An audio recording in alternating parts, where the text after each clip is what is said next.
So yeah, just so you guys know today, I'm just want to speak to what we've been seeing in marketing and what we've been seeing during this, pandemic and how to basically pivot your marketing and what the process was, whether it's this pandemic or any crisis really. So it's something to keep in mind. Frankly, it's a matter of time before whether it's something in your industry or your internal business, et cetera, you're going to have to manage in terms of a crisis. And so this hopefully will help. So little background on me. My background is in e-commerce. I've built and sold two e-commerce companies before starting Hawke Media. And about 7 years ago, after selling my last one, I started advising and consulting for a lot of large and small businesses on how to drive revenue growth using marketing. So worked with Red Bull, Verizon, HP, a lot of startups, and ran into the same challenge over and over again, which is when it came time to actually execute on marketing, it was always tough because you had two options. You either hire a team in-house or hire an agency. And what I found was hiring in-house isn't cost effective. That's if you can find and attract the talent. And then you end up operating in a vacuum, which my favorite example of this is the CMO of Pepsi went on stage at a marketing conference and talked about how worthless agencies were. And 2 months later, they launched the famous Pepsi Kendall Jenner ad, where Kendall Jenner basically solves racism using a can of Pepsi.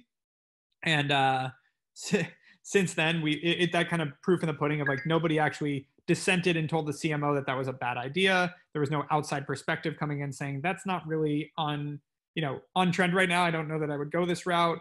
And so not having like really working in a vacuum can be really dangerous for a business, as well as all the relationships that come in when you do have multiple brands you're representing, which is what brings us to why agencies exist and why almost every successful company uses them.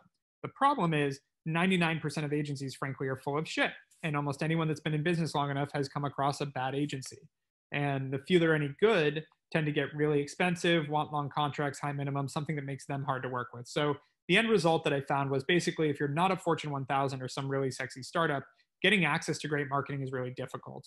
And I wanted to solve that. So hired a small SWAT team, each with their own expertise, like a Facebook marketer, email marketer, web designer, and went back to these companies and said everything's a la carte, month to month, cheaper than hiring in-house. The idea is you can spin up a team that fits your needs based on this menu. So that's how we started. At this point, 6.5 years later, we've got 165 full-time people. We've actively marketed over 2,500 brands. And so a lot of experience, a lot of context. And so getting into the crux of this, and just so you know, I'll talk for probably about 20, 25 minutes and then want to open it up to questions. Because I really want this to be catered to you guys. So basically when this hit, let's say March 13th, 2020, when the country declared a state of emergency, it was pretty obvious where everyone stood, which is like, what is going on? There was a lot of fear, a lot of unknown. And so we quickly, after sending everybody home, frankly, pivoted all of our creative for all of our clients to make sure that nothing was tone deaf to the times. Because the thing people miss with marketing more than anything is the context in which that marketing is being received. Meaning, and that's not just, are they sitting on their couch watching a movie? Are they sitting on their phone? What are they doing? It's also, what are they going through? What's happening in the world that's affecting their purchasing behavior? And one thing that very much affects purchasing behavior is the whole world is melting down in a state of emergency. Everything is frozen. Businesses are shut down. I may not want to spend money right now. And so you have to acknowledge that. And so you have to really understand especially in a crisis, things change very, very, very quickly. So from March 13th to like March 20th, the thing you had to talk about was more just it had to be a calming voice and kind of a beacon of light. So to start, it was, we're in this together. We've all seen people use that slogan, something along the lines of, we've got you, it'll be okay, we're in this together. My favorite ad that came out of the first week of the pandemic, or first week of the real shutdown, pandemic's been going on a few months before that, was there was a Land Rover ad that had a picture of a Land Rover out in the distance in like a national park in Colorado, and it just said Land Rover social distancing since 1948. And what that screamed was, don't worry, we got you. We've been doing this all along. You'll be fine. Like that idea, that kind of beacon helped a lot of brands. And that's the way to think about it in the beginning. And so we're all in this together was one way to articulate that. The problem is when things change quickly. So just similar to the different stages of grief, people go through very quick stages of almost grief when it comes to a crisis. And at first it's like panic. What do we do? I need to be calmed down. Like I need to see someone, I need leadership. Then it's information gathering. I need to know what is really happening and like what is the information. So depending on your business, being that thought leader became the next form of great marketing to attract your customer. So if you're a B2B business, a lot easier. For us in marketing, we started talking about all the statistics that were happening. What we found out quickly was this was a massive opportunity for e-commerce, which is a big part of our business. And now we saw, I think it was either yesterday or the day before, Shopify put out its Q2 earnings, and their revenue is up 97% in Q2. So individual e-commerce companies went up 97% in Q2, not Amazon, not all these big conglomerates, little independent businesses. So we saw that trend happening very quickly because we had access to a lot of the data. And so we started informing on that, informing on all the things that were happening in our market, because then we became the thought leader that people gravitated towards while they're trying to make decisions. That does apply to even a fashion company. Let's say we had two bikini companies have their best month ever in April when all the beaches were closed.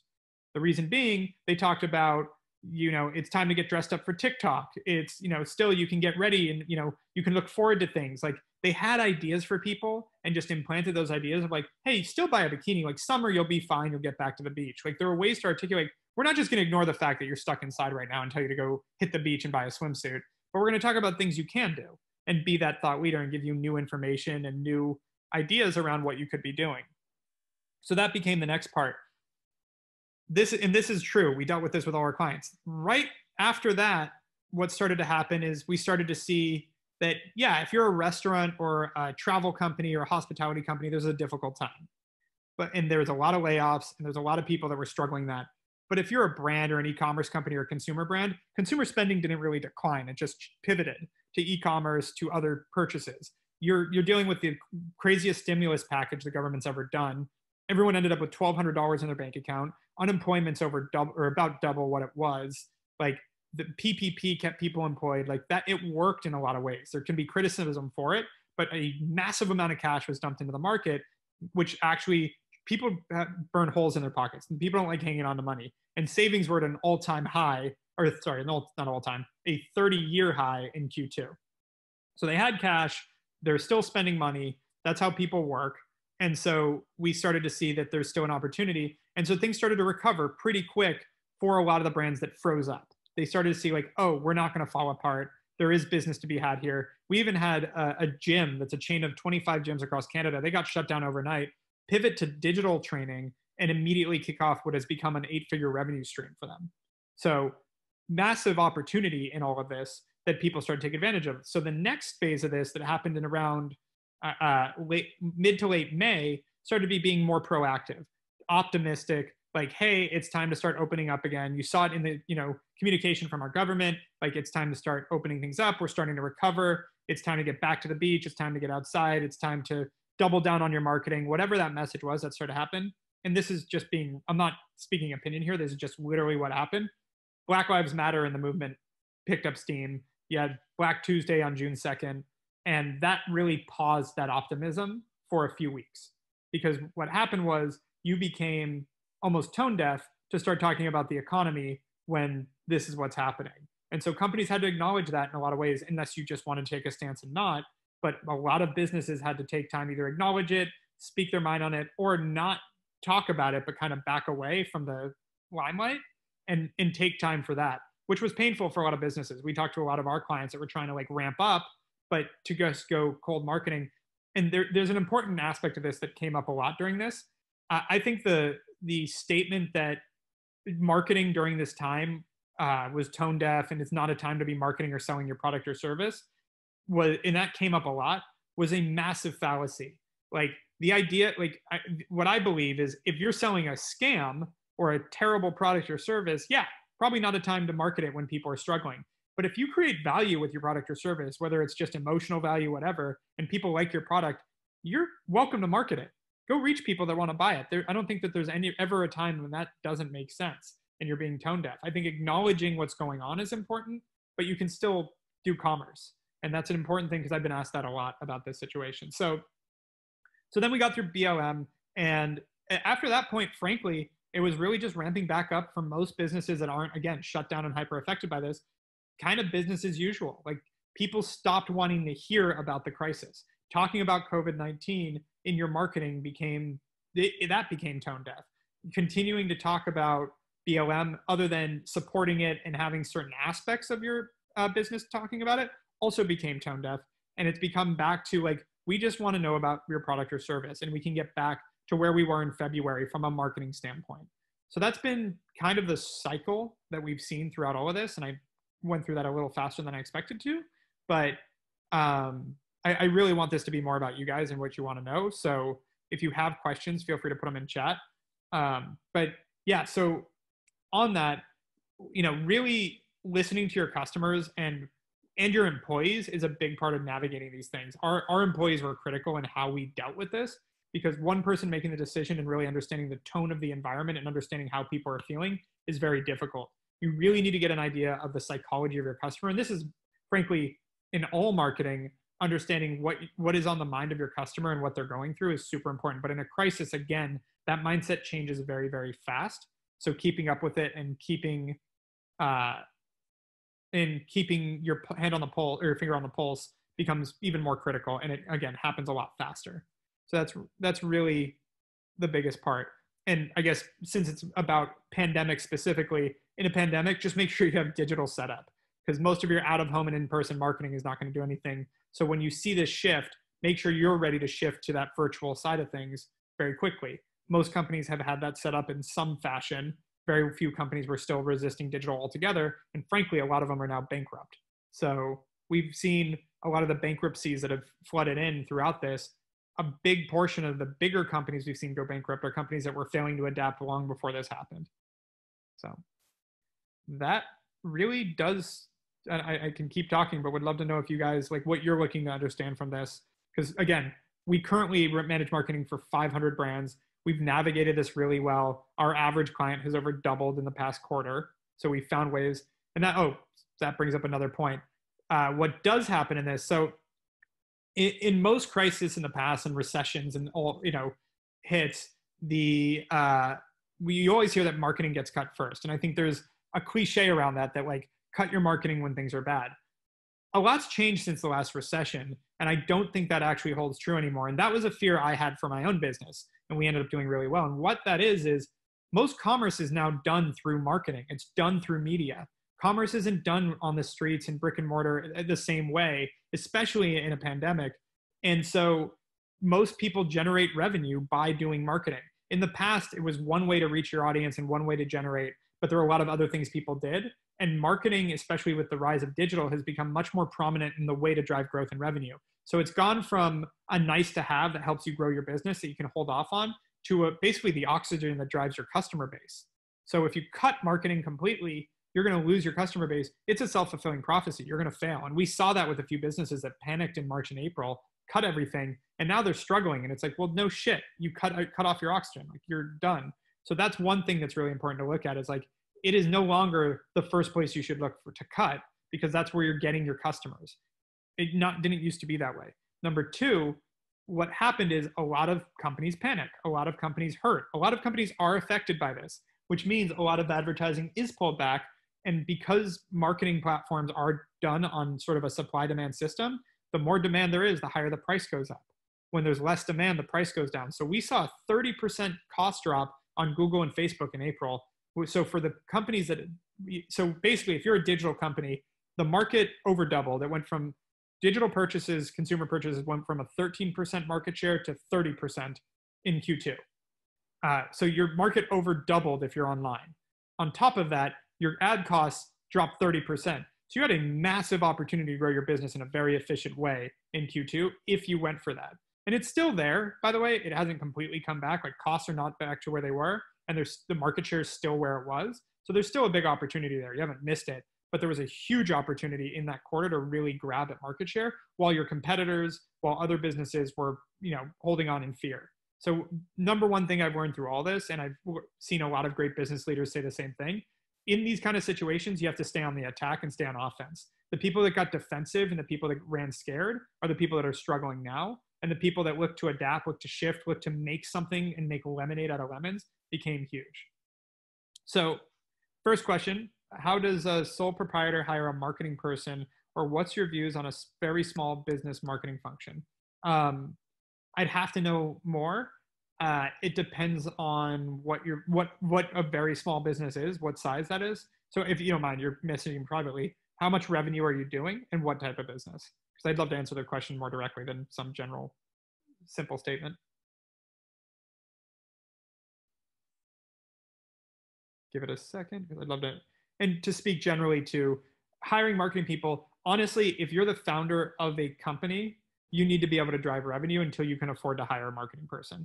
Like if you're just trying to like spend $1,000 on someone else to do it, you're going to get what you pay for. Like the founder needs to be able to drive a business to be big enough to be able to hire other people, or you're going to be that person.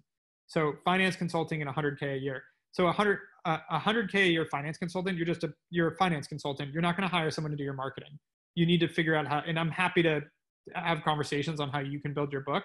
But if you're doing consulting work, it's through partnerships, it's through relationships, it's through networking. And frankly, I don't know what you're pricing at, but if you're, fully loaded at 100K a year, you're probably pricing yourself too well.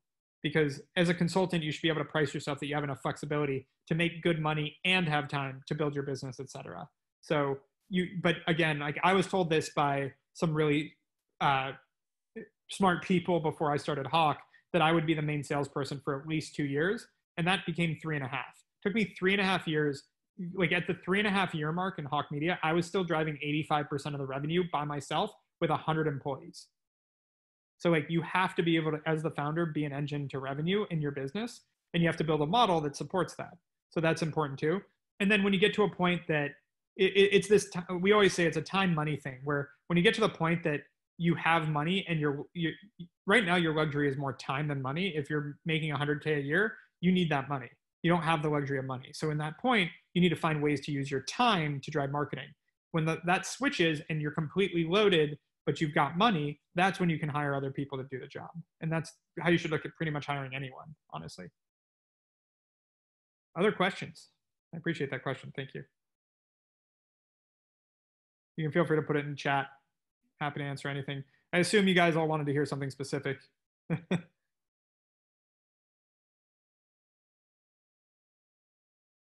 All right. Well, I don't need to take, we can go the 40 minutes, but I also don't need to make you guys sit here. If there's something you're missing, again, I could keep ranting and talking about random data points if you'd like me to. But the real crux of this is stay on the attack, really monitor it on a day-by-day basis what the tone is of society, and really stay with your finger on the pulse. So how do you prioritize managing people, processes, and marketing goals? Honestly, in terms of priorities, I always look at what's going to have the most effect. So if you're especially relating it to a crisis, I think you have to check in with your people first in any crisis. Our people needed to, just as much as our customers, their customers, who you're marketing to needs to see kind of that beacon of light and that hope. Your own employees need that too.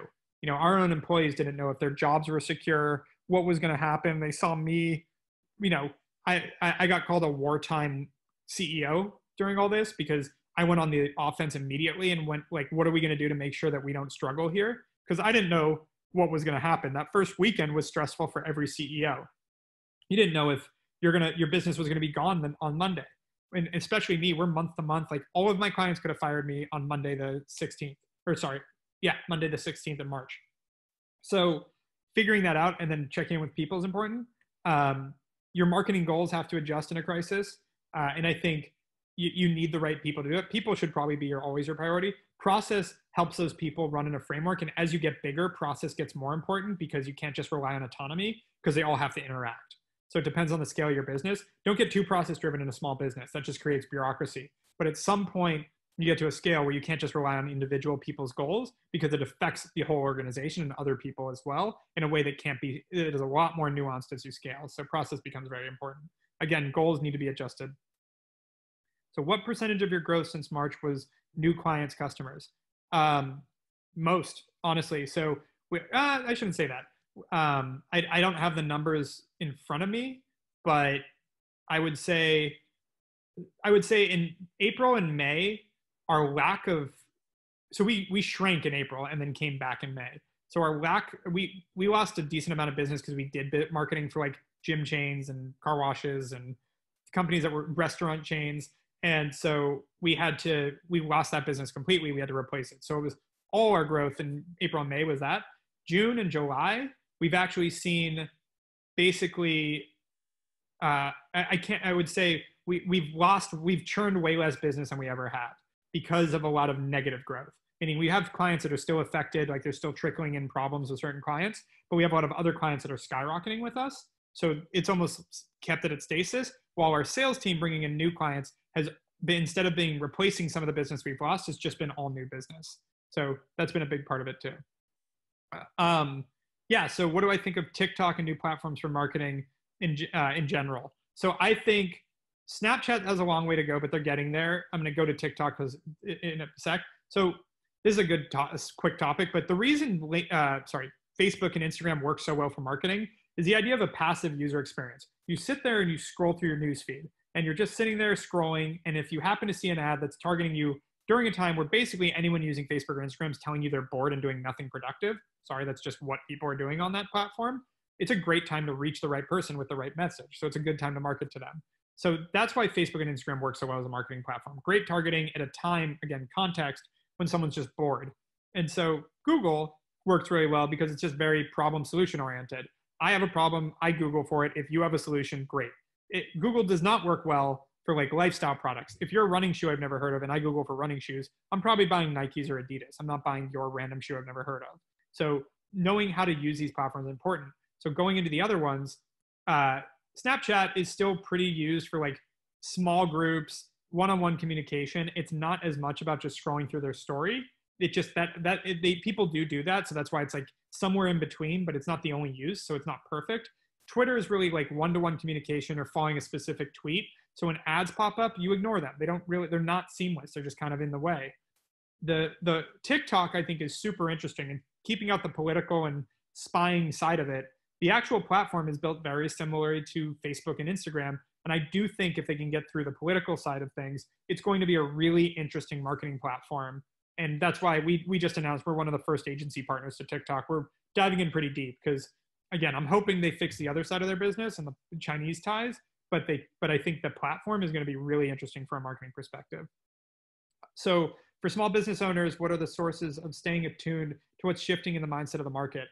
So talking to your customers, number one, talking to your peers, having a good group of other business owners that you talk to. There's so many organizations out there that are great. I'm a member of an organization called YPO that is hyper valuable. For that, you have to do at least, I think it's 13 million in revenue to join and have over 50 employees. But if you're not there, like YEC is a great one. That's $1 million in revenue organization.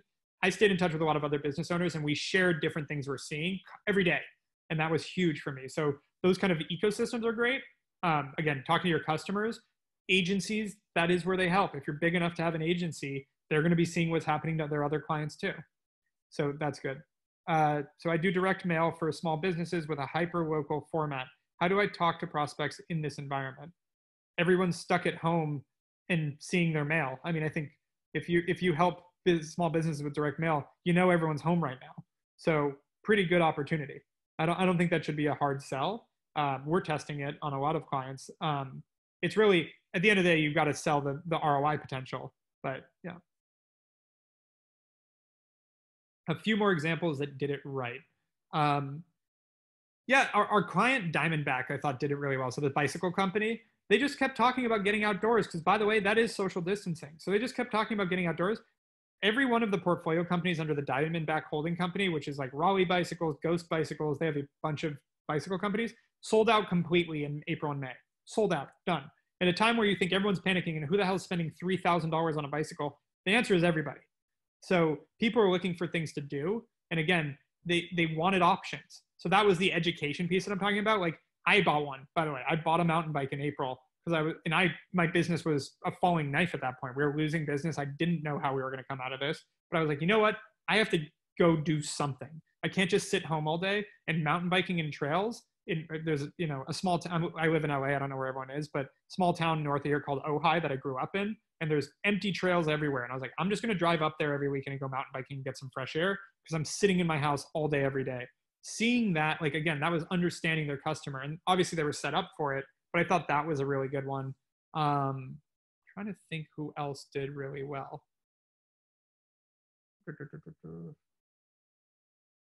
Let me think on it for a second on the spot, but I think that there are a few good ones that, again, it just really came down to how do I fit into this new reality? And I hate the cliche of that statement too, but how do I fit in that it makes sense? Oh, another great one. Everyone know who Wolfgang Puck is? Spago? He pivoted to doing online cooking classes for groups and charged, I think it was $200 a head for him to send you the ingredients from Spago and then teach you on Zoom how to cook it. But he did it for groups of like 100 people. So 20 grand, and he had to give you the raw materials and you get to cook. Not a bad situation. And he did that every night. So that's Wolfgang Puck, but a lot of chefs have been doing cooking classes, online parties, etc. And I like using that example similar to the online gym and virtual training one, because these are companies that, like, don't tell me your business, you're screwed. The victim complex in this as a small business owner is the wrong idea to have. And I get it. It's hard, but it's always going to be hard. Whether it's a pandemic or a lawsuit or a global shift or whatever it is, you're going to deal with challenges. No, I'll get into that in a sec. But no, I sadly didn't break my leg mountain biking. I broke it hiking in Zion National Park. Got to walk 3 miles down a river on a broken leg. That was interesting. But thank you for the question. But yeah, it's really important to not give yourself that excuse and look for opportunity. We had a car wash client that started doing home visits for car washing with masks and being safe, but there are opportunities to continue to do business through this. Even if it's just to sustain until it's over, there were opportunities.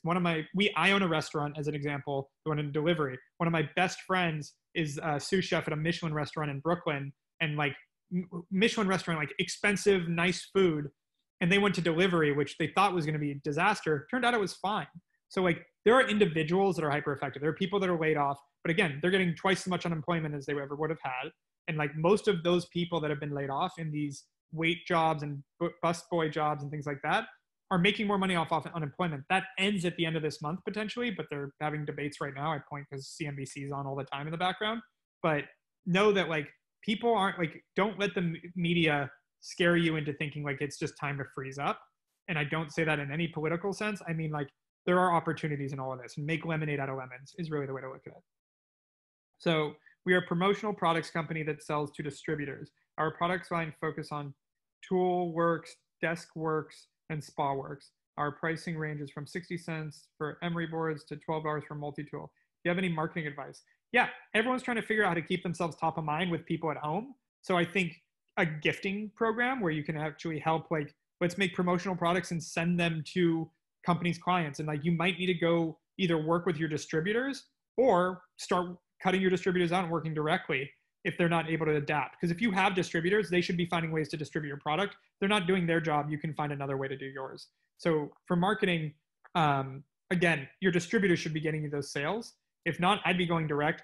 Every company is looking for ideas right now on what to do for their employees. What we've done, all sorts of gifts to our employees, all sorts of gifts to our clients, because right now, the more you can ingratiate yourself and build your community, the more solid you're going to come out of this. And remember, this is where the optimism comes in. This is going to end at some point. The economy is going to recover. The pandemic's going to end. This is going, like, if history tells us anything, this will pass. And when it does, if you've gotten through it in some sort of strength, you're going to be set up for so much success later. That should be how you're focusing on it. I just talked to the CEO of what was one of the fastest growing e-commerce companies in the country. I talked to him this morning, and they were rolling out massive retail stores everywhere as part of their plan. They already have leases all over the place. This just hit it. And I asked him how he's doing. He's like, we're doing fine. Like, he's like, next year, 2021 is going to be a massive year for us. 2020 is not, but it's the make lemonade out of lemons year. We're going to find ways to get through this. We're going to find ways to benefit from it. And then in 2021, when things open up, we're going to be the biggest brand you've ever seen. So this will be awesome. And that is how you have to have that optimism as a leader. That's important. Other questions, guys? Got about 8 minutes here for you. And don't need to take all your time, too. And by the way, I'm going to put my email in chat. If you guys have any questions after this and didn't come up with it, felt uncomfortable, etc., feel free to shoot me an email. I'm always happy to connect, provide guidance. Like, I do this because I love helping business owners. I love growing businesses. I love growing my own business too, but that's why I really am passionate about this. So anything I can do to help you guys. I work in the AEC industry, which is notoriously hard hit by economic. I'm not sure what the AEC industry is. What does that stand for?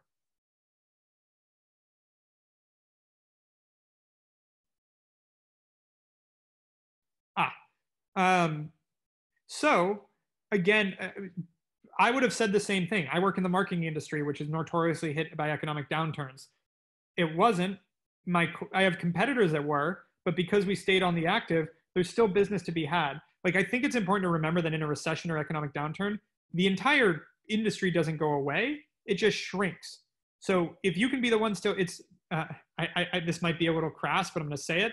I used to get in arguments with my friends where we'd go, we go out at night and we were all single and we go to a bar and they'd be like, oh, there's not enough girls here. And I'd be like, you need 30 girls that you're trying to meet, or are you trying to meet one? Because there is one girl here. That's all you need. And I'm pulling that out of the blue, I know, but I mean it in the same way, because if you're in business, you don't need there to be a massive market. You just need your market. You just need your customers. So I get that it gets more competitive, but also realize that a lot of your competitors also think the same way and they pull back. So if you're the one leaning into it and trying to make, again, hey, when the sun shines, lemonade out of lemons, whatever the cliche you want to use is, you're going to have enough business. I need to know more about you specifically and what your business is to give more direct guidance, but housing market is at an all-time high. There's more transactions happening than ever before. Market transactions in, I think, May were up 34%.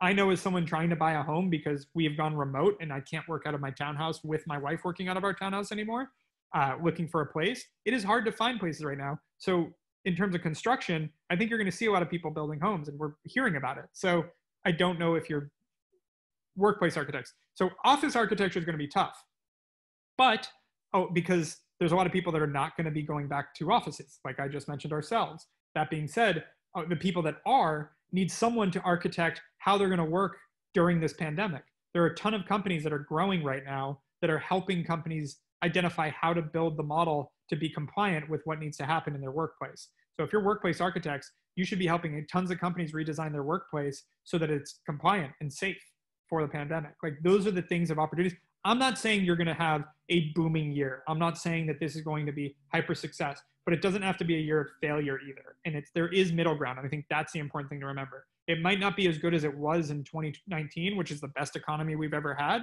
but it doesn't have to be nothing. It can still be a decent business and can still make money.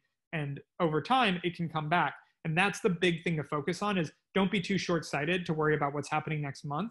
Build some strength here so that next year when things recover, you're set up to be the best. And that's, I think, a good mindset to have right now. That's how we're thinking about it. We're now placing, no problem. So for us, we had a plan at the beginning of this year to open 5 more offices. We were thinking Miami, Dallas, Chicago, Atlanta, and San Francisco. And now we're getting rid of our office in LA, but we realized that people like to work with local businesses. We have offices in LA, Boston, and New York. And when this hit, I haven't been on a plane, which is crazy. I'm usually on a plane twice a week. I haven't been on a plane since February. And I'm a pilot too. I also fly. So it's been weird not flying.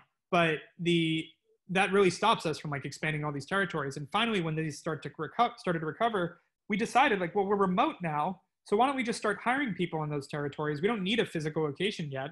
And then again, when things recover, we can hopefully have some people on the ground already, some business on the ground already, and then start opening offices immediately with people to move in and hit the ground running. But that probably won't be for a year.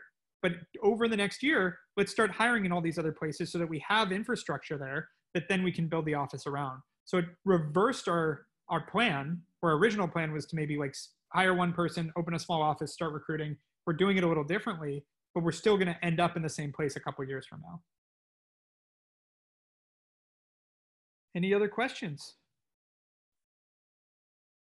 I'll give it till it says 11:38. And thank you guys. I really appreciate you listening. Thank you for the questions.